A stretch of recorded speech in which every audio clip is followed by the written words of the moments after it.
Hello.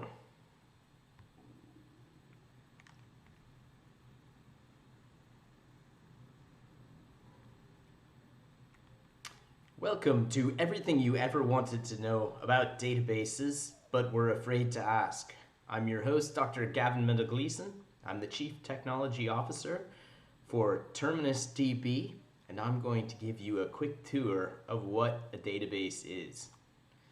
So, first question, what is a database? It's a place we put data for later.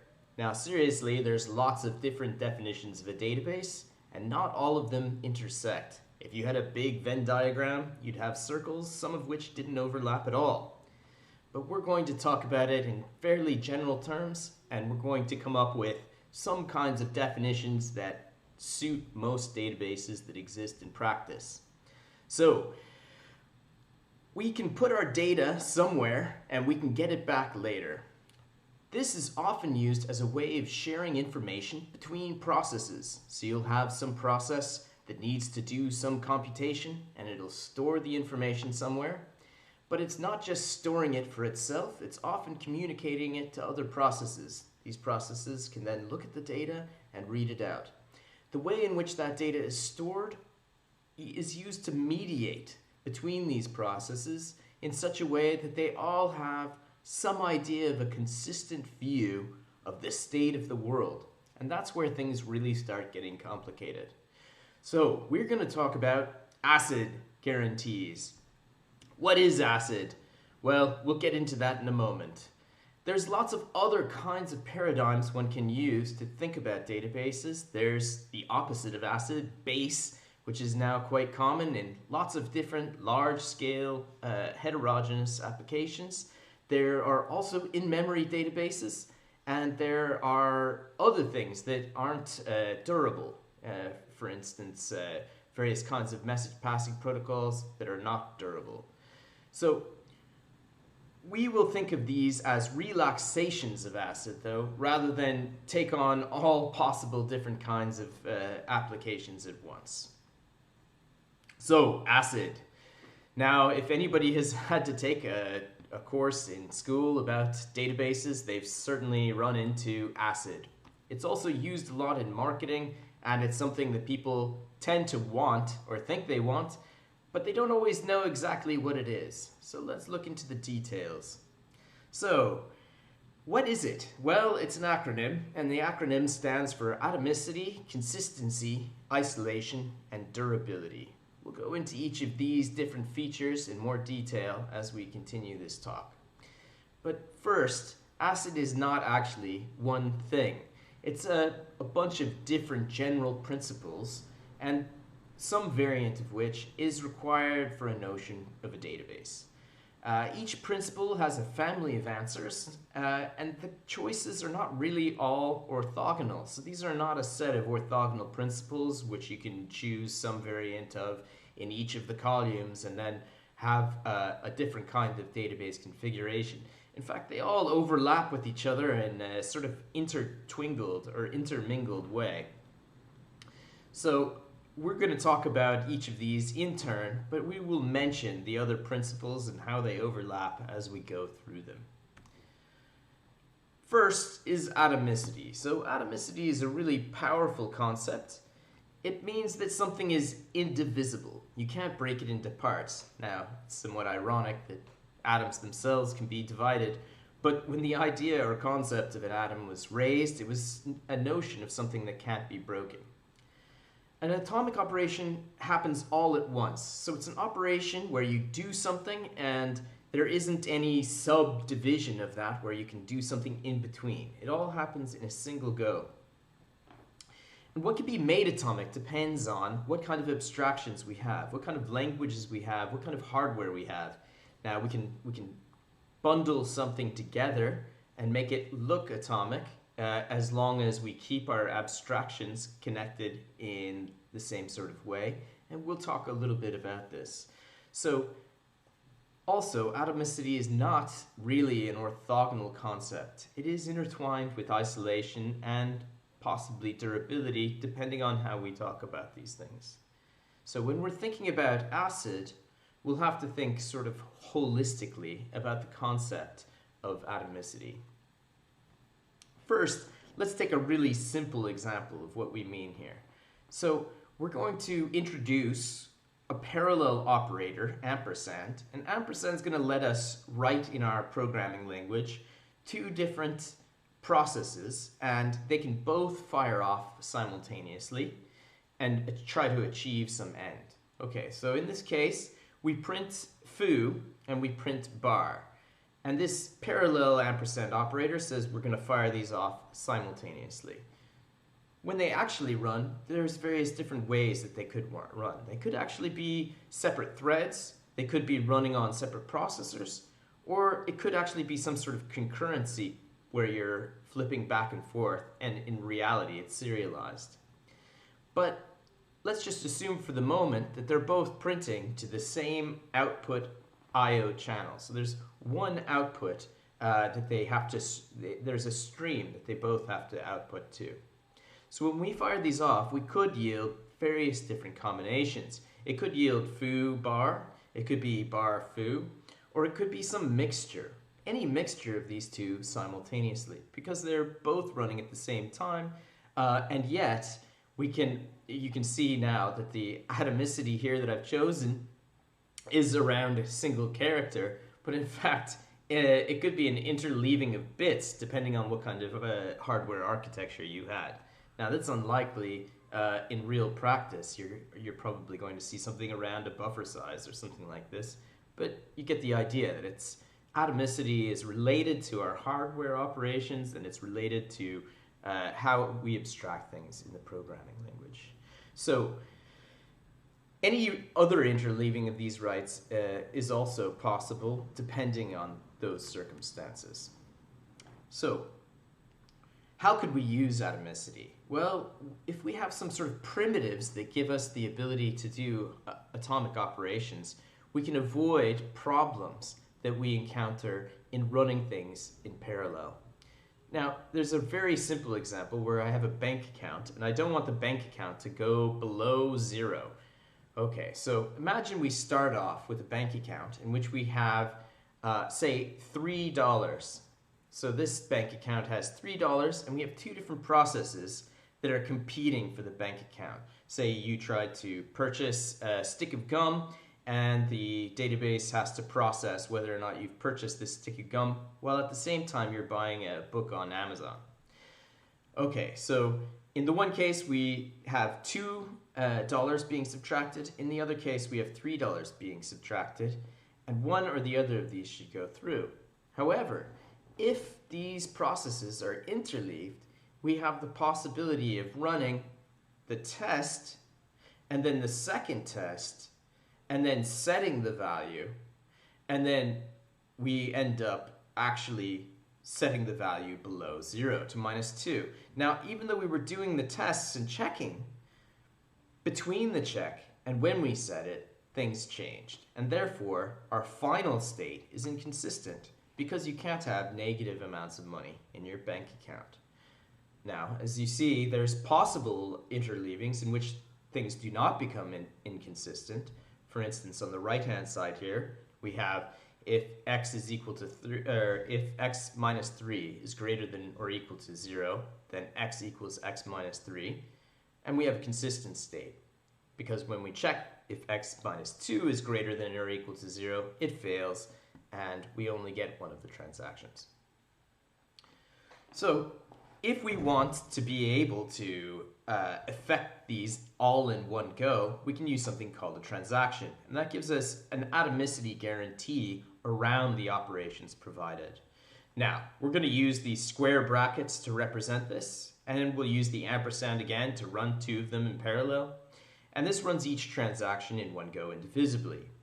Now, if we have, again, start with the state x equals 3, so that we have $3 in our account, we will never go below 0 because you can't interleave these two operations. Either you subtract 3 when the bank account is greater than 0, or you fail, or the opposite side of the operator happens. So we have if x minus 2. So there's still a race between which transaction runs, but we never end up in an inconsistent state.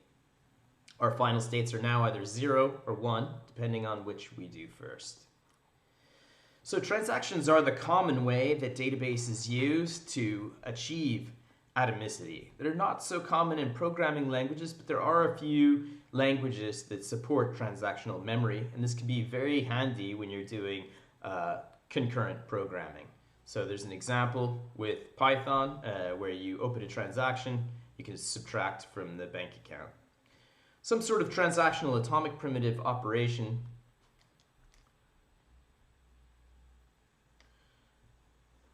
such as test and set are provided by machines, and this is necessary in order to make it so that you can build other operations on top of them that give you atomicity guarantees. So after atomicity, we have consistency. So consistency is more important than perfection, maybe. So consistency means that we don't break guarantees. Also, it interlocks with the concepts of isolation and atomicity. It is not an orthogonal concept. Consistency is super vague though. What are our guarantees? Well, it depends on the database and the context. There are constraints around the database that we want to maintain, and these involve different aspects. There's an idea of what it looks like to update something and end up in a consistent state. Now these are often called entity integrity or referential integrity constraints. So an entity integrity constraint is, for instance, if you have a table and you have one of the columns is not null, putting a null into the table would be a violation of a constraint. There's also the types of the things that are in there, so it could be an integer. But there's also things like keys. So there's never more than one value for a given social security number in the user table, as an example. Or there's never more than one email address associated with a given user. These kinds of keys make it possible to establish an idea of what is an entity and what kinds of cardinality different things have. So that's a constraint that's on the database. There's also referential integrity constraints. So for instance, foreign keys, you might refer to something else somewhere else. And if you delete, say, the user, but don't delete all of the things that the user points to, then you could have a referential integrity constraint problem. But there's also other things which you might want to have as a consistency idea. And that's like, for instance, when I subtract from the database for the bank account, that it doesn't ever go below 0, that kind of thing is not just a constraint on the value that's there, but it's a constraint on which operations happened in which order. So there's sort of, it's related again to this isolation and atomicity. So all of those isolation atomicity problems have to do with what the state of things looked like when you read or wrote data, and that's also important. There's also other constraints that could be involved in the database. You could have very complicated constraints around something that actually requires a query to enforce it, and that's not so uncommon in real-world cases where you have business rules about things, and the things have to be related in relatively complex ways. For instance, you could have a global constraint around who was in charge of who. So you could have a HR database, you have all the users in it, and it says, okay, this person is the boss of A, B, and C, D different people. And then you go through and each, you have this big hierarchy of people who are bosses of other people, but then you don't want to have a loop in that. And that's a consistency requirement, but relatively difficult to enforce through a simple relationship like foreign keys or entity integrity. Now, it's very common also now to talk about eventual consistency. ACID is not alone. There are other kinds of ways of thinking about what it means to be consistent and when you want to be consistent or how you become consistent. So there's a very common one called base, and base stands for basically available, soft state, eventually consistent. And this is chosen as a name because it's the opposite of ACID, right? And what this is very good for high availability using replication. So if you have a huge number of different data stores that are replicating the same information in different places, it can be handy to have some way that you can relax these ACID constraints. It makes it much easier to deal with larger amounts of data. But when we relax this consistency, we have to introduce other ways of dealing with it. So one of the problems is exchange. You have to exchange the information between the different replicas. So if I do an update locally inside one part of the replica, I'm somehow able to propagate that to others. And then you have reconciliation. So if I do something to the data here locally and somebody else does something inconsistent somewhere else locally, then you have to have some way of reconciling those two. And there's different approaches to this. And so that involves questions of like who ran first or who ran second. Sometimes it's first come, first serve. Sometimes it's the last come is the one who you want to win. And then there's other approaches as well, where you can merge depending on how merge works or what it means. So there's another concept, isolation. So what does isolation mean? We want our transactions to act as though they were alone. So isolation of a transaction is as though I was running it on my own machine. And when I write the code, I don't want to think about everything everybody else is doing. I want to be able to do my transaction as though nobody else in the world existed. And this is the most convenient way for humans to write transactions, because we often think of do this, do that, then do the other thing, or if this is true, then do that thing. And we don't want what is true to change while we're looking at it, because that would be very awkward for writing down our algorithms. So these, when we commit, it should feel like we're the only ones in the universe. And in a concurrent environment, everyone else also wants to feel this way. And if these transactions fail, all bets are off. So it's possible to write down something, okay, if this is the state of the world, then do this, and the state of the world changes, then it's possible we have to roll back all the changes that we were attempting to make, and perhaps start the transaction over, or just give up entirely.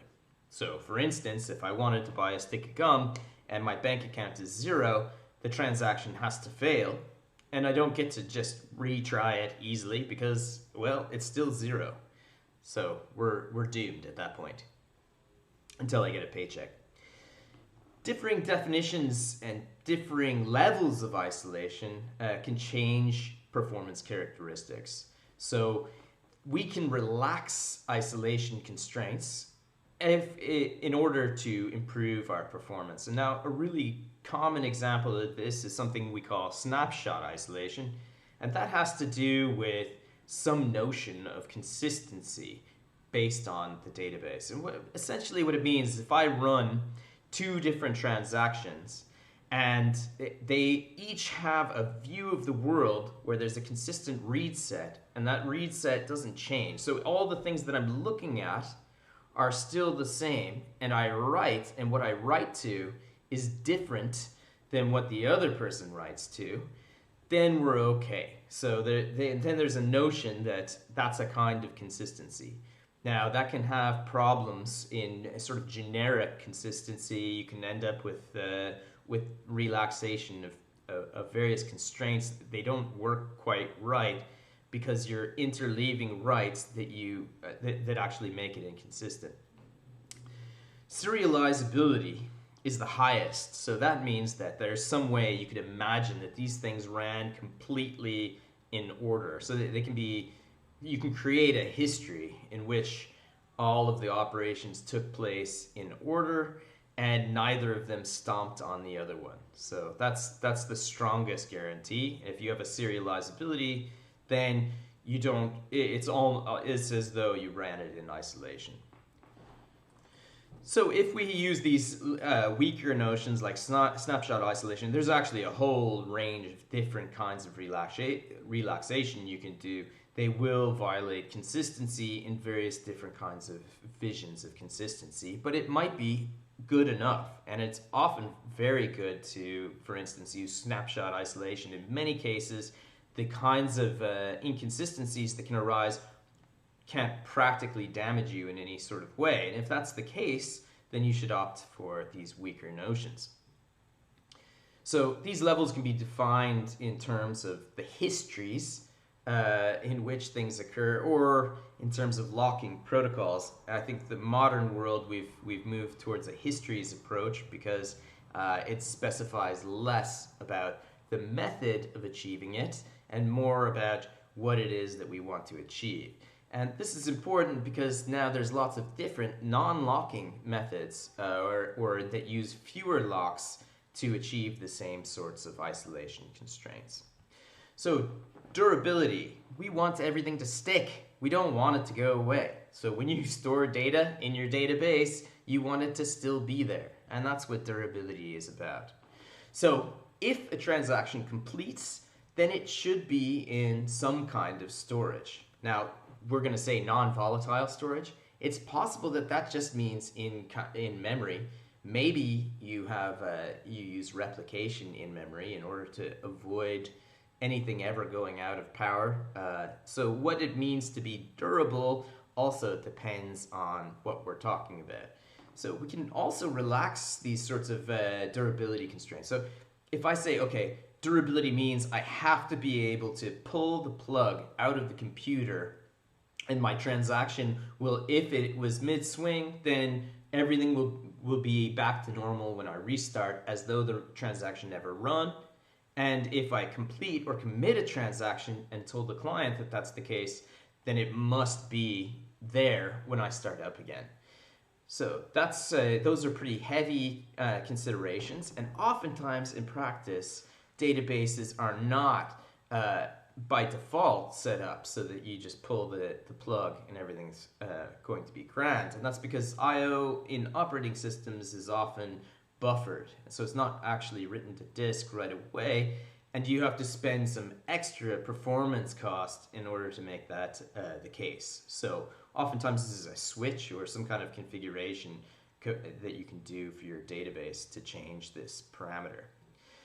When we fail a transaction, we need to be able to return to the original state. So if you do, for instance, unplug the computer, or maybe do something less drastic, but we end up failing a transaction, maybe it's inconsistent at the end. When we try to do the commit, we find that, in fact, some of the values that we read have already been written to, and we can no longer assume that things are consistent anymore, and we have to roll back things. So when we fail a transaction, returning to the original state requires some strategy. And there's lots of strategies that are used in practice here. So write-ahead logging or journaling is a very common method that's used in a lot of different databases in order to provide recoverability, rollback, and to avoid sort of, and to provide also isolation constraints, or to make sure that transactions are atomic. So write-ahead logging does a lot of that. MVCC, so multi-version concurrency control, is also a very common mechanism that's used in order to perform these sorts of durable atomic transactions. MVCC, essentially, we keep around multiple versions of the database, and we write to these various different versions. And when we commit, we advance which version we're looking at. And this can allow us to do rollbacks and move forward in a very efficient way for certain kinds of transactions. There's shadow paging, which is also somewhat related to MVCC, where we are writing into a copy of the page that we are going to eventually replace with. And then there's some immutable approaches that have to do with persistent data structures. So persistent data structure approaches are similar to MVCC, except MVCC, usually what happens is you keep information about all of the ways that you changed things. And persistent data structures, you just actually create, it's sort of a copy on write. So it's similar to shadow paging. We we make an alteration, and we say that we're making an alteration, and that becomes the new state when the transaction commits. So you can look up persistent data structures. There's a lot of detailed information on them, mostly in the context of functional programming, but they can also be used for databases to deal with these transactional approaches.